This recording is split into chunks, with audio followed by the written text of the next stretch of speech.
Welcome to another edition of Engineering Influence, a podcast from the American Council of Engineering Companies.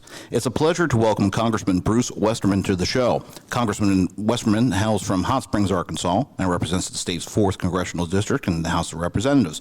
He currently serves on the Natural Resources Committee and as ranking member on the Water Resources and Environment Subcommittee of the Transportation and Infrastructure Committee in the House. Congressman Westerman graduated from the University of Arkansas with a Bachelor of Science degree in Biological and Agricultural Engineering. He is also a graduate of Yale University, earning a Master of Forestry Service degree, or I guess Master of Forestry degree. Forestry, yeah. Which makes him doubly unique in Congress. He's not only an engineer, but he's also a forester, of which there are not many serving in the House. Right now, pretty much just yourself, I believe. Just one. Thank you very much for coming on to the program. Jeff, it's great to be with you and a real honor to get to be on an ACEC podcast and talk about engineering and how that's benefited me with my service in Congress. I had nearly a 2.5-decade career in engineering before I came to Congress and really enjoyed that. I always tell people I like my job in Congress, but I could go back and be an engineer tomorrow and be perfectly content. Actually, I was here when you spoke to members of our Senior Executive Institute class last month here in D.C. about your background in engineering and how you've applied that to your work in Congress. And I think you made the comment of pretty much saying that, members come up to you because you're an engineer and expect you to have answers on just about anything related to engineering. How has your professional work in the field of engineering helped you in your roles, both in your committee work and then also in the general work that you do as a member? And I believe you were also on the Science Committee previously. How has that impacted your ability to be an effective member? Well, being an engineer in Congress is it's a small group of us that are up here.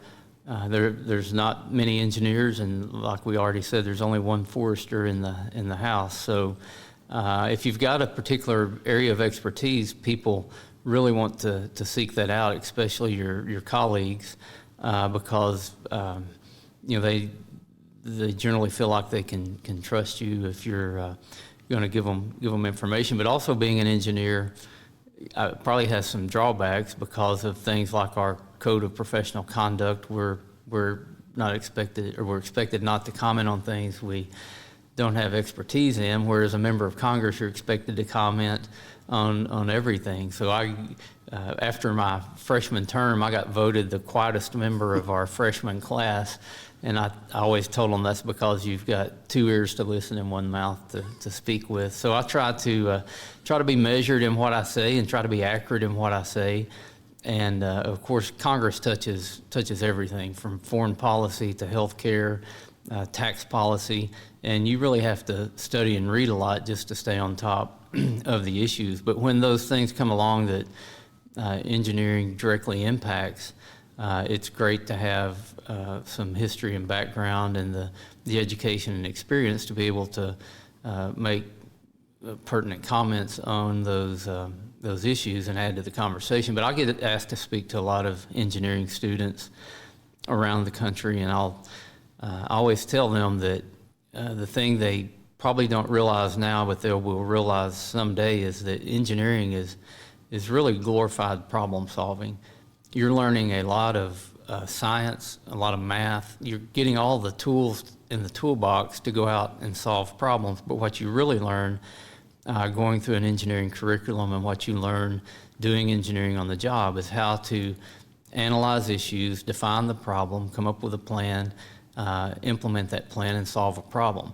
That's beneficial whether you're in Congress, whether you're working in a corporation, working in your own business, or whatever you do.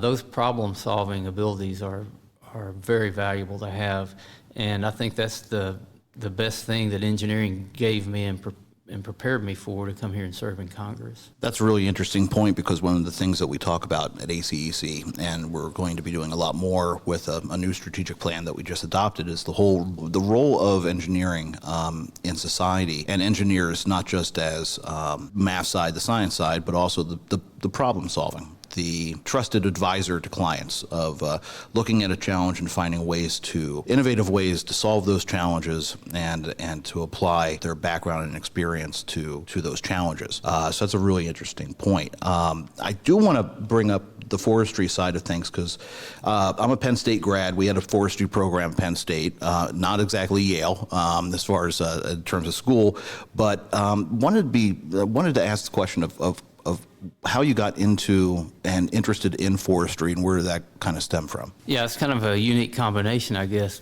having an undergraduate in engineering and a graduate degree in forestry. But I grew up in Arkansas, in Hot Springs, Arkansas, where I still live today. Beautiful area, lots of national forest, a lot of private forest. And the career that I had for 2 decades was working for an ACEC member engineering firm, and we specialized in the forest products area. So when people ask me about my engineering career, I basically say that if there's some process that takes a tree and makes something out of it, then I got the opportunity to design one of those facilities during my career. So getting a forestry degree was very natural and beneficial in the business that I was in, because you always started with what's the resource, what resource is available, and what's the most valuable product we can make out of that resource, and what kind of equipment and machinery best fits the resource to convert that resource into a product that can be sold in the marketplace. And plus, I've always loved the outdoors. My Sunday school teacher was a World War II veteran. He flew in the Bloody 100th bombing squadron, and he was just a fantastic guy. But he was in the first forestry graduating class at the University of Arkansas at Monticello, where our forestry school is.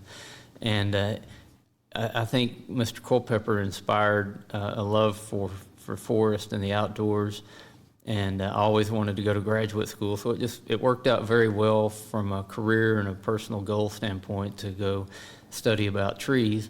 And another example of how being here in Congress and being the only person in the House with a forestry education and background, I work a lot on forest policy, and you know, the federal government owns 193 million acres of timberland. That's just in the Forest Service. But you throw in the BLM and the Park Service, and you're between 250 and 300 million acres of public forest land. You know, today we're seeing the extreme forest fires in California, and there's a lot of work that could be done just on the forestry side. And I'm really excited about it because forests are the link between clean air and clean water, which gets into a lot of the things that we as engineers work on. And you know, forests are the natural carbon sequesters. They're the most good forestry is the most pragmatic approach we can have to a clean environment, and it's the best offensive tool that we've got. So I'm doing a lot of work in the forestry side of things here in Congress, and you know, one thing that we're really looking at is this new concept of mass timber. Mm-hmm. And it's a new building system it's been done in Europe for quite some time, but we can now build buildings up to 18 stories tall. At my alma mater, the University of Arkansas, they just completed 2 5-story mass timber dormitories. They'd already built a mass timber library storage building. So it does a lot of things for you. Number one, it uses you can use locally sourced materials. These materials, wood is on a dry basis is 45 to 50% carbon, so it creates a huge carbon sink. It's a great insulating product, so you can build these buildings where they're sustainable and they don't use as much energy to operate and maintain. So a lot of positives with things like wood, but then there's a lot of more research that could be done. We could use wood as feedstocks for chemicals. It's a good feedstock for nanoparticles. I saw something the other day where they've come up with a nanomaterial made from wood cellulose that can be put into concrete that reduces the amount of Portland cement and actually increases the strength and durability of the concrete. So I think the sky's the limit on what we can do with wood, which is a good renewable resource. And again, it's the lungs of the earth and the kidneys of the earth. It cleans the air and cleans the water. And that's really an interesting point. And actually, we covered the mass timber issue in our most recent private industry brief that Aaron McLaughlin in our office puts together. And again, that was a change in December of 2019. The ICC loosened the restrictions to allow buildings up to 18 stories in height, effective in 2021, compared to the limit of 6 stories in commercial structures currently. So that's an interesting nexus between the forestry side and the engineering side. Yeah, and as a result of those projects there in Northwest Arkansas, on the University of Arkansas campus, a company just up the road, Walmart, announced they're building a new corporate headquarters. Now, you think about the largest company in the world building a corporate headquarters, 15,000 people they'll be housing. So it'll be like a small college campus. I think they told me 3.5 million square feet, but they're going to build the whole facility out of southern pine mass timber grown and manufactured in Arkansas. So that's a great story to tell, not only from the environmental stewardship side, but these local economies where timber is grown are in rural areas.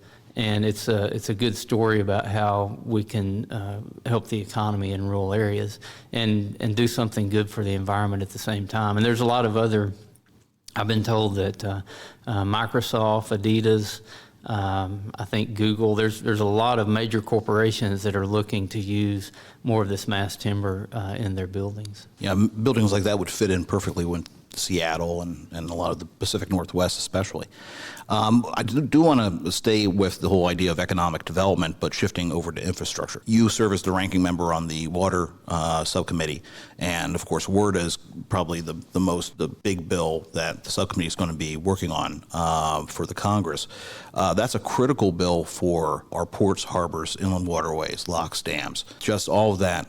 Not just the seaside ports like Charleston or Savannah, but also interior, moving goods around the country. Now, with a lot of the members who listen in to the podcast, they're getting a lot of their news from CNN, they're getting it from Fox, and they're not hearing everything that's going on, at the granular level. Where does the WRDA bill stand right now, and what do you see as the prospects of getting that through?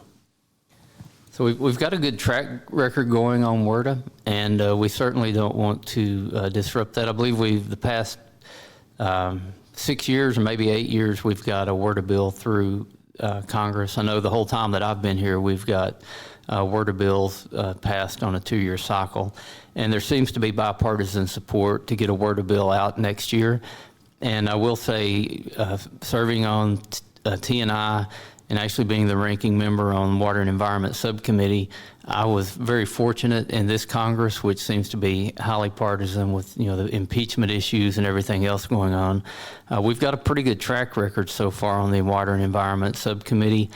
We just got a bill passed off the floor to use the Harbor Maintenance Trust Fund to actually develop and improve harbors, as it was set in place to do. Nearly $9 to $10 billion in that fund, but it wasn't getting used to maintain harbors, and it was strictly put in place for that purpose. So I'm glad to see we passed it off the House floor in a bipartisan manner. I hope the Senate will take it up and get that signed into law. We also, just out of committee this week, we passed the loan fund for wastewater systems, and I think that's a great opportunity to go in and have the funding mechanism so that cities can borrow the money to repair these wastewater systems, which I believe it was the American Society of Civil Engineers gave our wastewater infrastructure a D+ grade. And I know as I travel around in my district, there's a lot of work that needs to be done on both wastewater and potable water systems. So we're getting bills passed out of committee, off the floor. Those, it doesn't usually make Fox or CNN when you pass a water bill out of the House, but it makes a lot of difference across the country, and I feel very fortunate to be working on that.